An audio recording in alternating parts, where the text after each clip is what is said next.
Hi friends, இன்னைக்கு நம்ம வீடியோல மேங்களூர்ல குண்டபுரான்ற ஊர்ல ரொம்ப ஆத்தென்டிக்கா செய்யற மஷ்ரூம் கீ ரோஸ்ட் ரெசிபி எப்படி செய்யறதுன்னு பார்க்கலாமா? அதுக்கு முதல்ல ஒரு 8 காஷ்மீரி மிளகாயும் ஒரு சின்ன துண்டு புளியும் போட்டு சுடு தண்ணி ஊத்தி ஒரு 10 நிமிஷம் அதை ஊற வச்சுக்கலாம். இப்போ ஒரு பவுல்ல 400 கிராம் மஷ்ரூமை நல்லா வாஷ் பண்ணி கட் பண்ணி எடுத்திருக்கேன். அதுல 2 டேபிள் ஸ்பூன் தயிர், அரை டேபிள் ஸ்பூன் மஞ்சள் தூள், அரை டேபிள் ஸ்பூன் உப்பு, 1 டேபிள் ஸ்பூன் காஷ்மீர் மிளகாய் தூள் எல்லாத்தையும் சேர்த்து நல்லா கோட் ஆகிற மாதிரி கலந்து ஊற வச்சிடலாம்.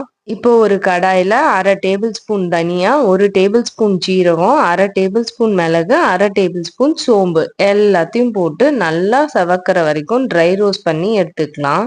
ஒரு குட்டி மிக்ஸி ஜார்ல நம்ம ஏற்கனவே ஊற வச்சிருக்க மிளகா, ஒரு 5 பல் பூண்டு, நம்ம வறுத்து வச்சிருக்க ட்ரை இன்கிரீடியன்ட்ஸ் எல்லாத்தையும் போட்டு நல்லா மைய அரைச்சி எடுத்துக்கலாம். இப்போ ஒரு கடாயில 2 டேபிள் ஸ்பூன் நெய் சேர்த்துட்டு நெய் நல்லா காஞ்சதுக்கு அப்புறமா ஒரு மீடியம் சைஸ் பெரிய வெங்காயத்தை பொடி பொடியா நறுக்கி சேர்த்துக்கோங்க. அரை டேபிள் ஸ்பூன் உப்பு, ஒரு கொத்து கருவேப்பிலை எல்லாத்தையும் போட்டு நல்லா கோல்டன் ப்ரௌன் கலர்ல அதை ஃப்ரை பண்ணிக்கலாம். அது வதங்கினதுக்கு அப்புறமா நம்ம ஆல்ரெடி ஊற வச்சிருக்கிற மஷ்ரூமை அந்த வெங்காயத்தோட சேர்த்துட்டு நம்ம ஏற்கனவே அரைச்சி வச்சிருக்க மிளகா விழுதையும் அதுல சேர்த்துட்டு நல்லா கலந்து விட்டுக்கோங்க.